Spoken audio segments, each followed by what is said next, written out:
बिस्मिल्लाहिर्रहमानिर्रहीम। आज के जो हमारा चैप्टर 9 है इसका लास्ट टॉपिक है diffraction of x-rays by crystals, कि क्रिस्टल से एक्सरेज का डाइफ्रैक्ट होना। देखिए, इससे पहले आपने डाइफ्रैक्शन थ्रू नैरो स्लिट और डाइफ्रैक्शन थ्रू ग्रेटिंग आपने पढ़ा है। आज जो हम इसी डाइफ्रैक्शन के ज़रिए एक्सरेज को डाइफ्रैक्ट करके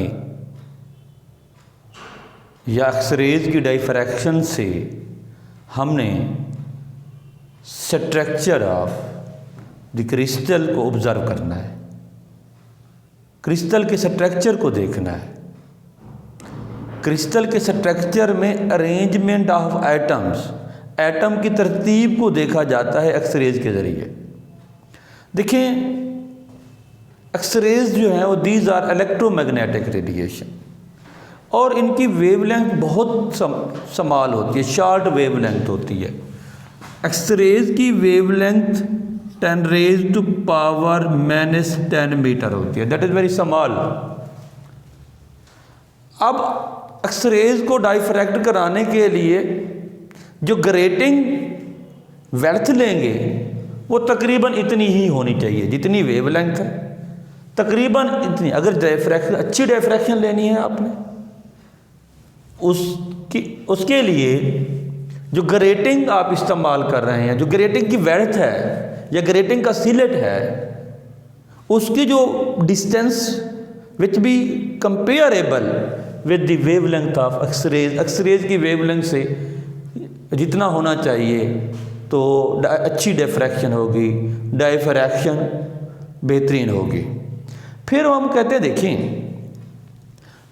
ये हमारे पास वो क्रिस्टल है, यहाँ पे एक एटम की अरे है, ये भी एक एटम की अरे है। इसे कहते हैं रेगुलर पैटर्न्स ऑफ अरे ऑफ एटम्स, यानी एटम की अरे का रेगुलर एक पैटर्न है, एक ख़ास तरतीब है। जैसे ये एक रो है P dash, P1 P1 dash, P2 P double dash, तो इसका मतलब एक रेगुलर पैटर्न है।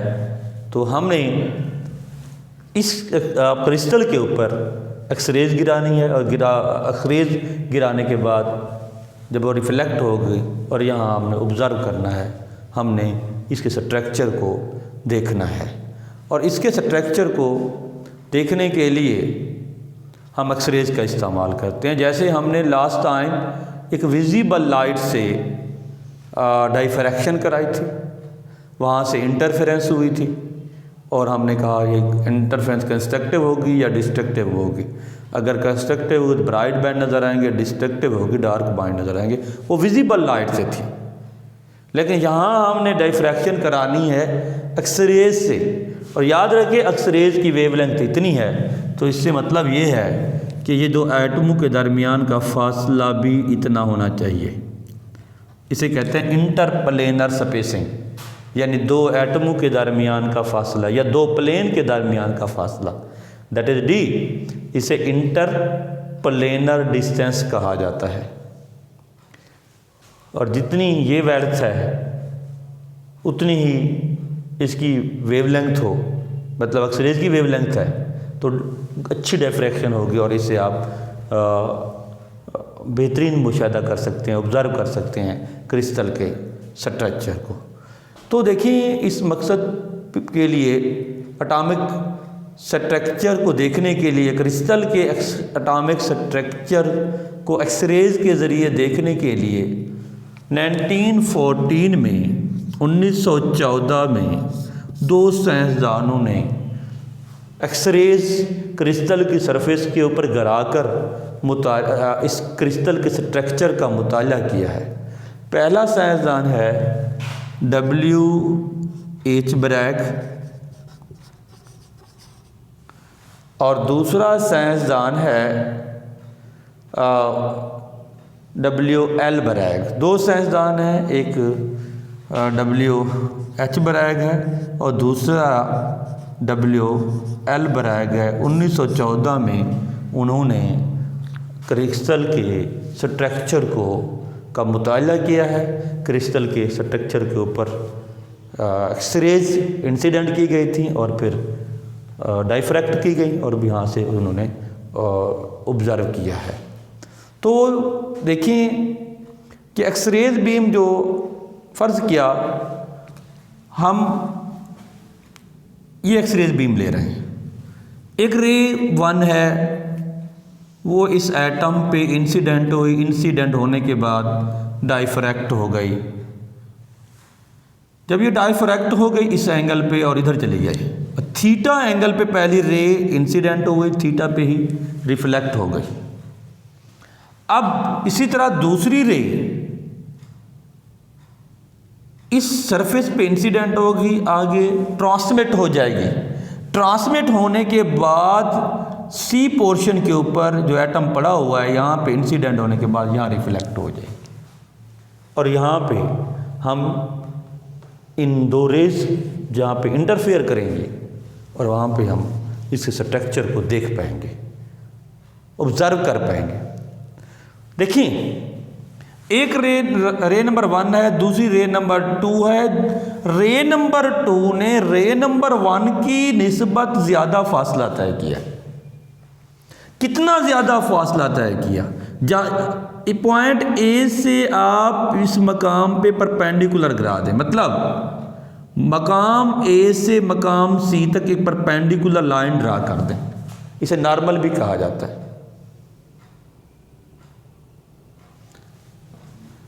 तो या दूसरे लफ्ज़ों में आप ये भी कह सकते हैं कि पॉइंट ए को पॉइंट सी से मिला दें और इस पॉइंट ए से इस रे के ऊपर ये परपेंडिकुलर गिरा दें बी, और इसी तरह रे नंबर 2 के ऊपर पॉइंट ए से यहाँ पे परपेंडिकुलर गिरा दें। तो आप देखेंगे तो रे नंबर 2 ने रे नंबर 1 की निस्बत बी सी और सी बी डैश इतना फासला ज़्यादा तय किया है। तो इसके मुताबिक हम ये देख सकते हैं कि दोनों रे में B C plus C B dash path difference पैदा हो जाता है। तो ये क्योंकि हमने ये देखा कि रे नंबर 1 की निस्बत रे नंबर 2 ने ज़्यादा फासला तय किया। कितना ज़्यादा फासला तय किया? B C C B dash फासला ज़्यादा तय किया। आप अगर इसको देखें तो आपको दो ट्राइंगल नज़र आ रहे हैं। एक ट्राइंगल आपको नज़र आ रहा है ए बी सी, दो आपको ट्राइंगल नज़र आ रहे हैं ए बी सी ट्राइंगल। अगर आप ये देखें ये और ये पोर्शन जो है एक ट्राइंगल आपको नज़र आ रही है। तो इसके ज़रिए आप ट्रिग्नोमेट्रिक रेशियो अप्लाई करके आप पाथ डिफरेंस निकाल सकते हैं जी। इससे इन ट्राइंगल आप लिख सकते हैं, यहाँ पे लिख दें in triangle G A B C sine theta is equal to perpendicular over hypotenuse. Theta के सामने वाला परपेंडिकुलर है, दैट इज बी सी जी।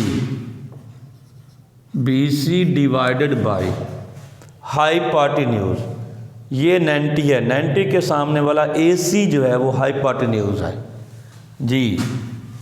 इसको आप लिख सकते हैं A C. B C is equal to A C sine of theta.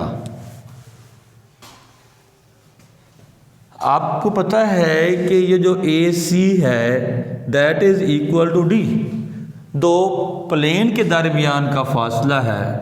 B C is equal to A C की जगह आप डी लिख सकते हैं, इसे इक्वेशन नंबर 1 का नाम देते हैं। इसी तरह आप दूसरी ट्राइंगल ले लें, in triangle A B dash C. जैसा कि हमने कहा कि हम पॉइंट ए से या दूसरी रे के ऊपर परपेंडिकुलर ये ड्रा कर रहे हैं, इसमें भी trigonometric ratio sine theta is equal to perpendicular over hypotenuse, ये परपेंडिकुलर है बी डैश सी, हाइपोटेन्यूज ये है ए सी, इसको आप इधर ले आए, B dash C is equal to A C sine of theta, G B dash C is equal to A C D के बराबर है साइन ऑफ थीटा, ये इक्वेशन 2 है। इसी तरह इक्वेशन 1 और 2 को आप ऐड करें, एडिंग इक्वेशन 1 एंड इक्वेशन 2, इनको ऐड कर दें, लेफ्ट लेफ्ट में ऐड करेंगे, राइट राइट में ऐड करेंगे, B C plus B dash C is equal to D sine theta plus D sine theta. B C को हम पाथ डिफरेंस लैम्डा कह सकते हैं, ये डी साइन थीटा और ये भी डी साइन थीटा, हम कह सकते हैं कि 2d sine theta, that is the Bragg equation. आपने डाइफ्रैक्शन ग्रेटिंग में आपने D sine theta is equal to lambda पढ़ा था, वो ब्रैग इक्वेशन नहीं थी। फ़र्क उसमें और इसमें क्या है, इसमें 2d साइन थीटा, वहाँ d साइन थीटा था, यहाँ 2d साइन थीटा आ गया है, तो इसलिए इसको ब्रैग इक्वेशन कहा जाता है। इसको इस तरह भी तो लिख सकते हैं आप कि 2d sine theta is equal to lambda. अगर पाथ डिफरेंस लैम्डा है तो कंस्ट्रक्टिव इंटरफेरेंस होगी, आपको इसका स्ट्रक्चर आप देख पाएंगे। इसी तरह आप इसको लैम्डा को आर्डर से मल्टीप्लाई कर दें, एन जो है वो है आर्डर ऑफ द रिफ्लेक्शन, और आर्डर ऑफ रिफ्लेक्शन से ही आप इसके स्ट्रक्चर का मुताला कर सकते हैं।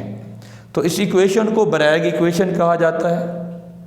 अगर दो प्लेन्स के दरमियान आपने इंटरप्लेनर डिस्टेंस, यानी दो प्लेन के दरमियान अगर आपने फासला मालूम करना हो, तो आपको आर्डर ऑफ रिफ्लेक्शन का पता होना चाहिए, वेवलेंथ का पता होना चाहिए और एंगल का पता होना चाहिए।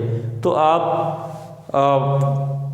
इंटरप्लेनर स्पेसिंग डी आप निकाल सकते हैं। अगर आपने लैम्डा मालूम करना है तो आपको नंबर ऑफ रिफ्लेक्शन का पता होना चाहिए, एंगल का पता होना चाहिए और दो प्लेन के दरमियान फासले का पता होना चाहिए, तो आपको लैम्डा मिल सकता है। तो देखिए सवाल ये पैदा होता है इसका और कहाँ यूज़ है। एक तो एक्सरेज का यूज़ है, सही है, आप डाइफ्रैक्शन से आप किसी क्रिस्टल के स्ट्रक्चर का मुताला कर सकते हैं, लेकिन और कहाँ इस्तेमाल है?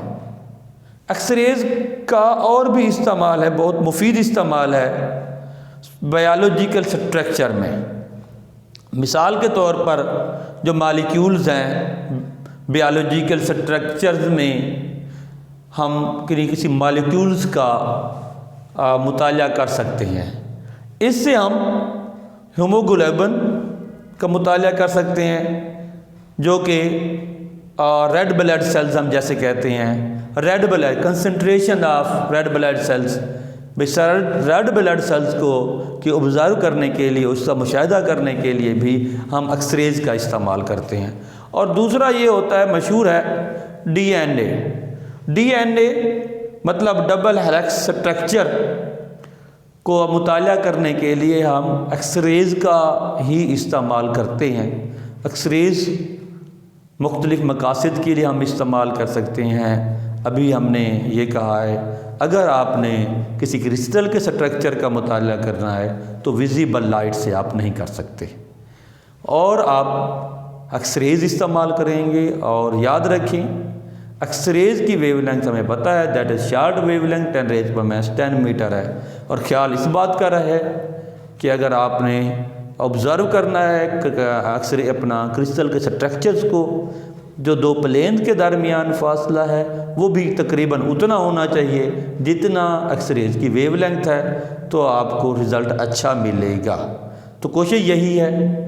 तो देखें, हम लाजमी नहीं है कि क्रिस्टलाइन स्ट्रक्चर सॉलिड हो किसी और मटेरियल दूसरी सॉलिड्स का भी हम एक्सरेज के ज़रिए ही उनके स्ट्रक्चर का मुताला कर सकते हैं। Thank you. शार्ट क्वेश्चन देखिए 9.1 शार्ट क्वेश्चन है कि under what conditions the two sources of light behave as a coherent sources. कौन से हालात होंगे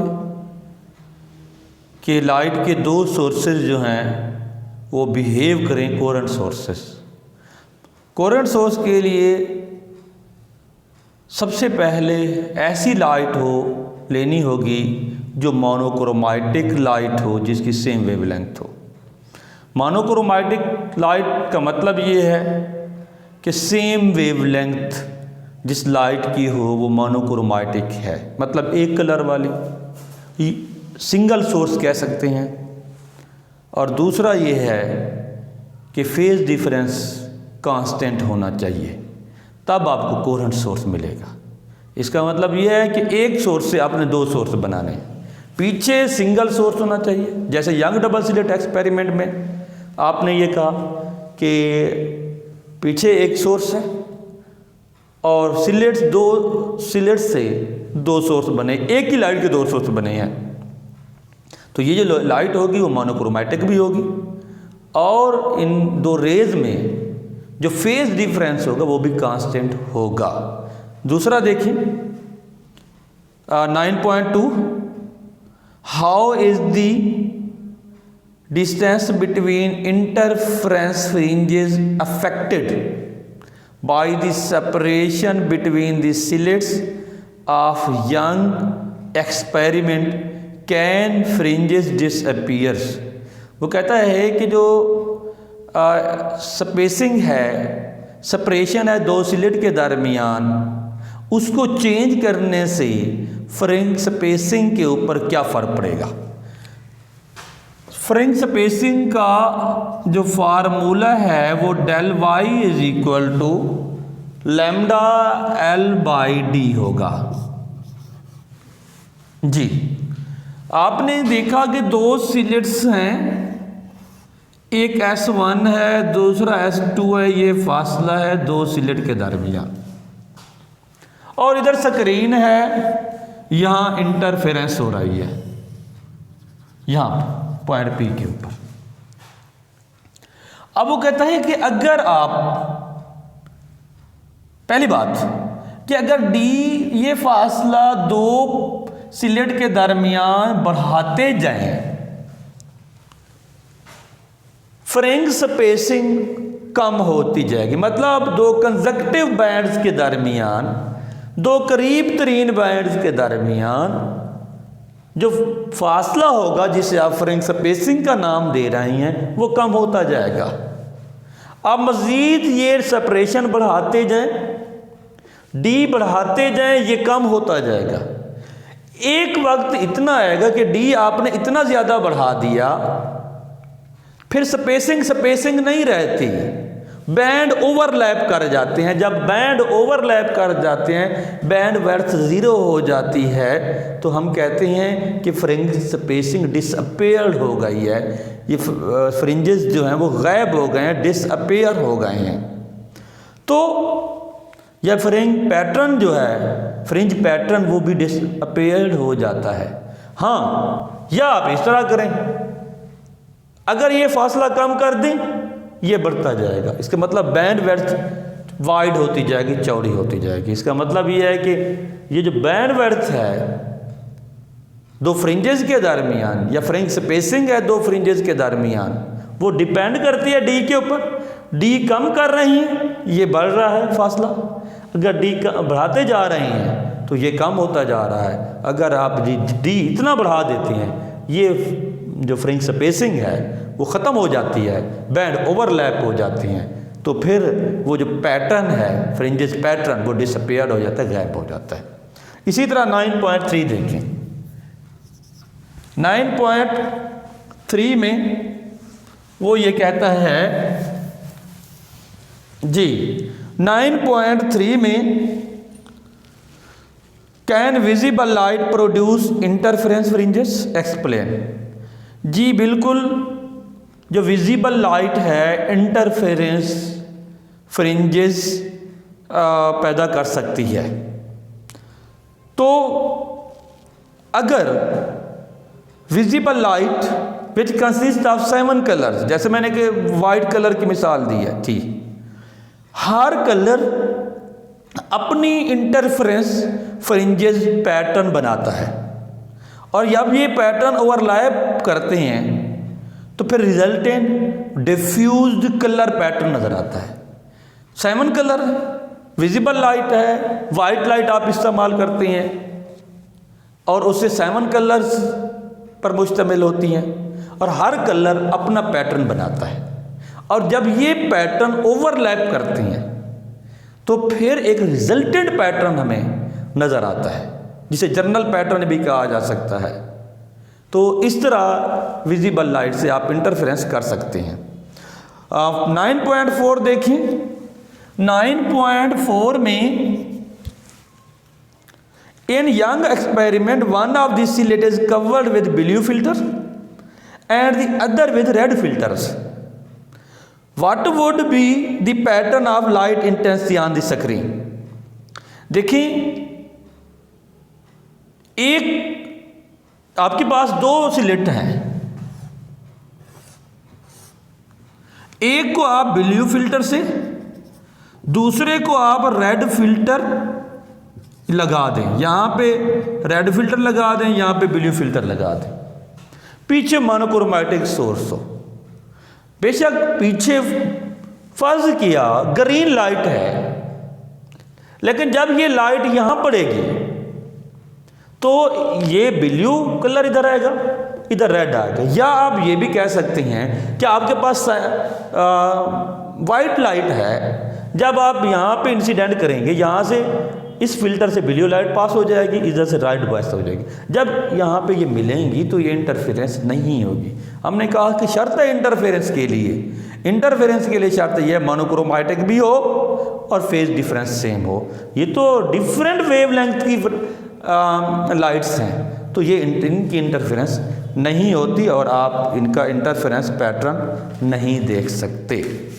उसके बाद 9.5 देखें जी। 9.5 शार्ट क्वेश्चन देखें।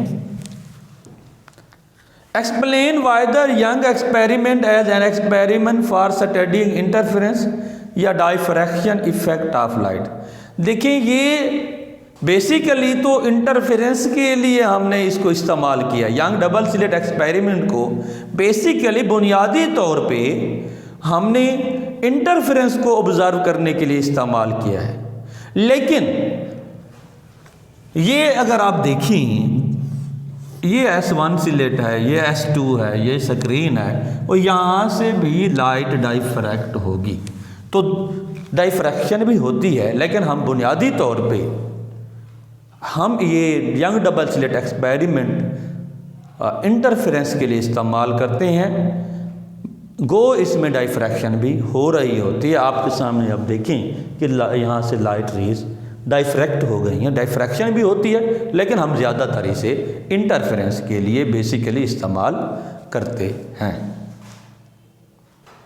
जी। 9.7 देखें कि could you obtain Newton ring with transmitted light? If yes, would the pattern be different from that obtained with reflected light? वो कहता है कि क्या हम 9.7 में वो कहता है कि क्या ट्रांसमिटेड लाइट से भी न्यूटन रिंग मिलते हैं? जी बिल्कुल मिलते हैं। फिर रिफ्लेक्टेड लाइट और ट्रांसमिटेड लाइट में क्या फ़र्क है? उससे जो न्यूटन रिंग बनते हैं रिफ्लेक्टेड लाइट में कैसे होंगे और ट्रांसमिटेड लाइट में बनते हैं तो कैसे होंगे? देखिए, आपने बड़ा है, ये गिलास शीट है, इसके ऊपर प्लेनो कन्वेक्स लेंस रखा गया है। एक रे आई, यहाँ पे टकराने के बाद रिफ्लेक्ट हो गई, यहाँ पे भी है, यहाँ से ये रिफ्लेक्ट हो गया, आपने ऑब्जर्व किया। तो उसमें जब आपने इंटरफेरेंस ऑब्जर्व की है न्यूटन के अपना रिंग के मुताबिक, तो सेंट्रल पॉइंट रिफ्लेक्टेड लाइट के मुताबिक डार्क था, डार्क इस तरह एक सीरीज चलेगी, डार्क ब्राइट, फिर डार्क ब्राइट, डार्क ब्राइट। तो इसका मतलब ये है कि जो रिफ्लेक्टेड लाइट से आपको पैटर्न मिला है अपना न्यूटन रिंग का, सेंट्रल पॉइंट डार्क है। तो रिफ्लेक्टेड लाइट से जो पैटर्न मिलता है वो डार्क मिलता है। अब वो कहते हैं देखें क्या ट्रांसमिटेड लाइट से भी न्यूटन रिंग का पैटर्न मिल जाएगा? जी बिल्कुल मिल जाएगा। क्या फ़र्क है? देखिए लाइट अगर बजाय के रिफ्लेक्ट होने के ट्रांसमिट हो जाती है, आगे जाके कहीं मिलती है, तो इसके मुताबिक सेंट्रल पॉइंट ब्राइट होगा, फिर डार्क, ब्राइट, डार्क, फिर ब्राइट, इस तरह एक सीरीज उसी तरह चलेगी। फ़र्क ये है ट्रांसमिटेड लाइट में फेज चेंज नहीं होता, जैसे आ रही हैं आगे वैसे ही चली गई, तो इसलिए सेंट्रल पॉइंट ब्राइट रहता है। No phase change in transmitted light. अगर आप रिफ्लेक्टेड लाइट में देखें तो फेज चेंज हो जाता है या पाथ चेंज हो जाता है λ/2, तो डिस्ट्रक्टिव इंटरफेरेंस होते सेंटर में डार्क बैंड नज़र आता है। तो इसलिए ये कहा जाता है रिफ्लेक्टेड लाइट में पाथ डिफरेंस पैदा हो जाता है λ/2 का। जब पाथ डिफरेंस पैदा होता है रिफ्लेक्टेड बीम से तो λ/2 का, तो सेंट्रल पॉइंट डार्क होता है। और जबकि ट्रांसमिटेड लाइट में पाथ डिफरेंस पैदा नहीं होता तो सेंट्रल पॉइंट ब्राइट रहता है। तो ट्रांसमिटेड लाइट से सेंट्रल पॉइंट ब्राइट है और रिफ्लेक्टेड लाइट से सेंट्रल पॉइंट डार्क है। इसी तरह आप 9.9 देखें जी, 9.9 देखें। 9.9 में वो कहता है हाउ वुड यू मैनेज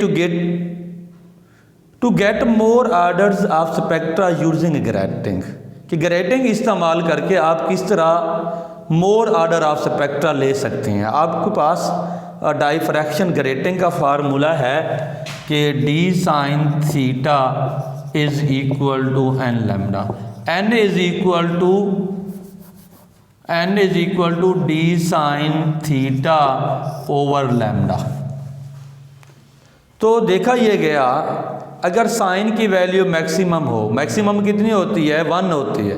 1 कब होगी? जब यहाँ थीटा कितना हो जाए? थीटा 90 हो जाए। अगर साइन 90 बराबर हो जाता है 1 के तो तकरीबन यहाँ 1 रखेंगे, तो इसका मतलब ये है कि n is inversely proportional to wavelength. ये आर्डर ऑफ स्पेक्ट्रम जो है वो इन्वर्सली प्रोपोर्शनल है वेव लेंथ के। अगर आप ऐसी लाइट इस्तेमाल करते हैं जिसकी वेव लेंथ कम है तो आर्डर ऑफ स्पेक्ट्रा बढ़ जाएगा। अगर ऐसी लाइट इस्तेमाल कर रहे हैं जिसकी वेव लेंथ ज़्यादा है तो आर्डर ऑफ स्पेक्ट्रा कम हो जाएगा। हम ये वो पूछ रहा है कि हम आर्डर ऑफ स्पेक्ट्रा बढ़ा कैसे सकते हैं डाइफ्रैक्शन ग्रेटिंग में। देखिए बढ़ा इसलिए सकते हैं तो हम ऐसी लाइट इस्तेमाल करें जिसकी वेव लेंथ क्या हो? वेव लेंथ कम हो। जिसकी वेव लेंथ कम है तो आर्डर ऑफ स्पेक्ट्रा बढ़ जाएगा। आप इस तरह जो है आर्डर ऑफ स्पेक्ट्रा बढ़ा सकते हैं। Thank you.